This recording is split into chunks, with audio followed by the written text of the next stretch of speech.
What's up, guys? Servers here, coming to you live on location of the first Tasty Tuesday tournament, open tournament, I would say. Um, I'm I'm excited to say the least, and I know this guy to my right here is too. This is my co-host for the evening. It's gonna be Sabretooth Chimp. How you doing What's tonight, up, Chimp? guys? Doing good, man. I'm ready Good. to see some King Crushes. Good. King Crush. King Crush, man. I can't wait. I cannot wait. So, so we're gonna do a little bit of a play-by-play. Hey, wait, right here before we get started, man. Don't do it. I wore it for you. Don't do it. No, it's terrible. You know I hate it. You know I hate it, man.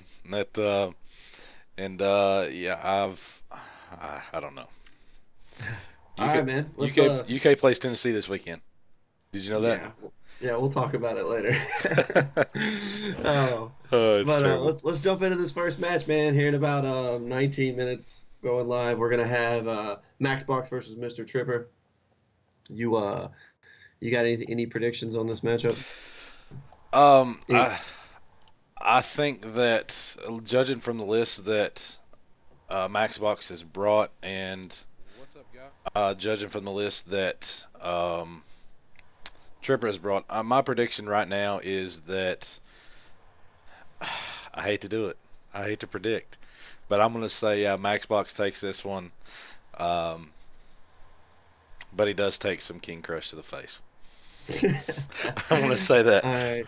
I'm gonna say I say it comes down to definitely the pairings, or definitely the matchups that they get. The matchups are gonna be crucial. They both brought mid-range shaman. There's a little bit of different, a few different cards here or there from each list. I think the biggest matchup we're gonna see is the hunter matchup. It's whatever Tripper gets his hunter against. He's also bringing a tempo mage, so I mean, if his tempo mage gets matched up correctly, maybe against possibly his shaman, he may be able to sneak a win out there. And if he can beat a shaman, we may see a good trend there. If you can get a win against a shaman deck, you may be able to get a couple wins against a couple other decks. The ease is taken off of you at that point. I agree So 100%. I agree 100% with that statement. Excuse me. And I think if you can get past Shaman, if you got a list that can get best Shaman, just like just like we talked to Socrates about last night, he teched around Shaman. He said if I can get by Shaman, the rest should fall into place more or less, right. and it should. I would agree to that. If you can get past in my opinion, and I know it's yours as well, the best form our best standard list in the game right Best now, cards. best cards in the game. I don't see why you can't do the rest. So I feel like you're completely correct in that. I feel like if Max Box doesn't get a good start against the Hunter list, he could be in trouble. Um, I think the bigger matchup for the hunter list is going to be Max Fox's Druid, because Druid is typically slow. They're just trying to ramp into something big, and if Mr. Tripper is able to get his he's able to get that fast start that the hunter wants to get, he can probably finish it off with his hero power. If let's say Max Box doesn't draw into his feral rage, he doesn't get that ability to to gain that life or that armor. He is playing a little bit of a smaller set with Keeper of the Grove. There are two Keeper of the Groves, which is going to come in huge against like kind of Grandmother, or maybe even a couple other cards that I think he brought. Let's go back up to his list here.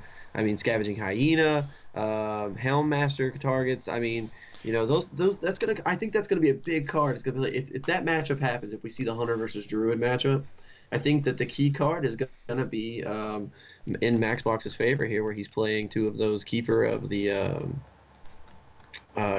Grove.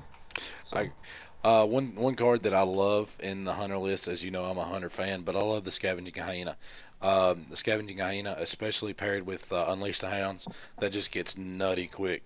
It just keeps well, I pumping spoke 2-1, 2-1, 2-1.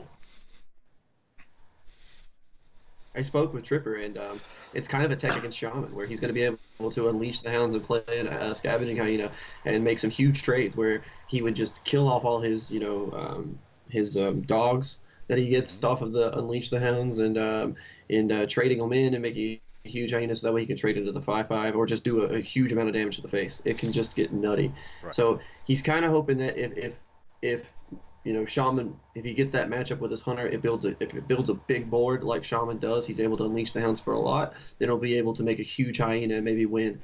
That may be an out for him. So Right. we'll have to see there. Absolutely, and I feel like that would be the case if he can get that hyena up big enough the way he needs to. And guys, I apologize for the little black box that's popping up over his chimp's face, or not his face, but around his shirt area. I like it because it blocks the orange tee, but I apologize for that. But hopefully that does clear up before it's over with. So. No, I actually hate it. From a production point, I hate it. But anyway, just want to apologize to you for that. But yes, I feel like if he can get that scavenging hyena up to to a bigger level where he can actually trade with some of the bigger cards that Shaman has to offer, I think that he can then begin to build his board and then start, like you said, start with the attack and start with everything else. So that his hero power, that's the best hero power in my opinion. One of the best hero powers in the game. Um, no, it doesn't give you as much benefit, in my opinion, as Shaman does because Shaman can just build the board. But that goes the same for Paladin. Paladin gives you 1/1s instead of 0/2s. So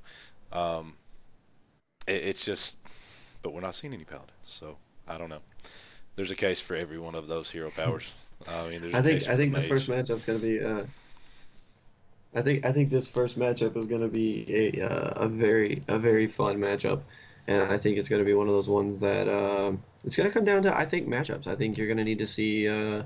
I think Tripper's going to need to definitely see matchups go. Some of them go in his favor. I think Tipo Mage may be a little weaker against like the Warrior Druid lineups because a lot of his cards are going to have to just go face. Where I mean I'm sure that's where he wants to put them, but there's always a chance that the Warrior or the Druid's just going to gain enough life where he can't finish them off, and then they're going to play something big that the Tempo Mage list can't really deal with, unless he's able to get a Malagos to stick in. But that's a two turn kill ratio there. So Right. I don't know. I think that may be the weaker of the decks there, and he may need to get that. If his Freeze Mage or Tempo Mage sticks against Shaman, I think he has a good chance because it's just typically like they can usually handle Shaman boards pretty well, and they can get out from underneath them and get a quicker start and put them in a bad position where they can't build a board. Right. So I don't know. It's just I really think that this first match is just going to come down to decks lining up the way they want them to.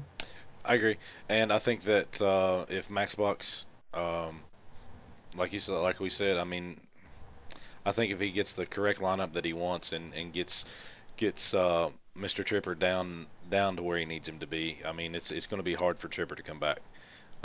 It's going to be hard for him to make a comeback against the list that he's brought. And once you get down to possibly 2 wins with his 3, then it's going to be very difficult for him to be switching up his list. So it's going to be hard. Yeah, but he is running Babbling Book, and as we know from Pavel's matches, Babbling Book can win you the game sometimes. I agree 100%. 100%. Um, so and that being the case, I think this is going to be very interesting. Right. Maybe if one of us does like TJ or Froden, I can't remember which one it was, in the Hearthstone Championships, when he says, all he needs is a Firelands portal, and he has a good tempo swing here, and he plays a Babbling Book, and it gets a Firelands portal as soon as he says it. Right? That's funny. So if that happens, I'll be, and it's funny because that's the card that was in Tempo Mage that people were saying needs to be taken out of Tempo Mage was Babbling Book, and again that's what Tripper decided to bring was 2 Babbling Books. So I think it'll be definitely an interesting little bout.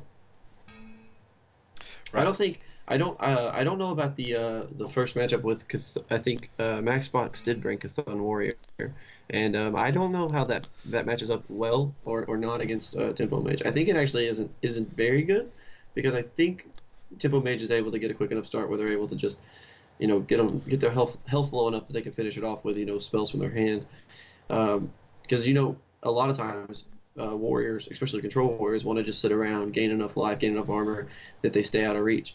Now, if Tripper was to get a bad opening hand, let's say he had like a ton of high cost cards like Conjurers and Malagos in his hand, well then we may see a match where he can't win because they would just gain too much life. So I don't know. He's not playing Alexstrasza, so because he's not a freeze mage, but if he was playing Alexstrasza, he would have that little bit of I guess help against the warrior matchup, but he's not playing that. And So Alex Strauss, in my opinion, is I such a think good we're card. going to see it's so powerful, especially against the Control Warrior matchup or the Cthulhu Warrior matchup. You just have these moments where you're just able to get their life total to a reasonable life total because they gain so much armor so quickly. And you really just need to bring them back down to around 25, 30 life because they're going to be able to just gain massive amounts of life quickly. Right. And that's what makes cards like Iron Forge Portal and the 7/7. It always slips my mind. The Cthulhu 7/7 that gains you 10 armor. It's just Yeah. stuff like that. Like he can be down to a low health even with and if he gets to turn 7 where he can gain 10 life, that may be enough to put him back. And that's what Tripper has to be worried about. I think in these early matchups, so if that's the matchups that happen, he needs to really, I guess, pay attention to the get him as close to dead as possible before turn Right. 7. So that way, if he does happen to play a glyphine card like that, he's able to react and get it dead. And I cannot remember for the life of me what the name of that card is. But I should have had my browser open right now. I turned it. Yeah. Trying to get ready for this match here. Yeah, it's the same here, and hopefully the connectivity through the. I know, guys. I'm sorry. I keep worrying about this, and it's frustrating me to death. But hopefully, if you guys are watching right now and it's working right, um, if not, comment below in the chat, and we'll see what we can do to correct that. I'm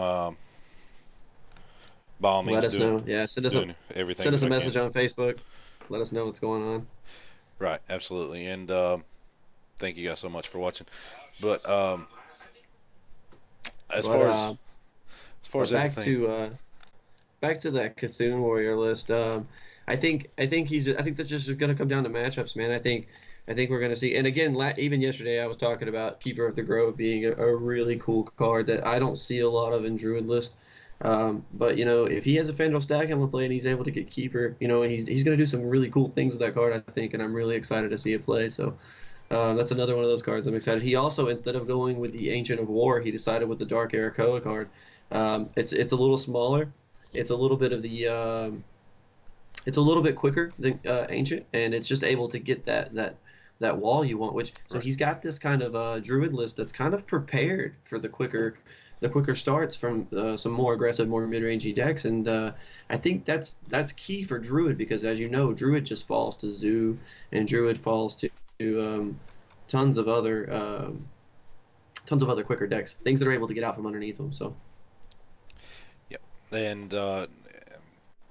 Druid, as you know, is one of the better lists in the format right now, and it's um, especially with Thrasin. I apologize if I missed Emperor Throws. Emperor Thrasin. Makes everything cheaper. You ramp up and then you make things cheaper. Um, that's just a very very deadly combo.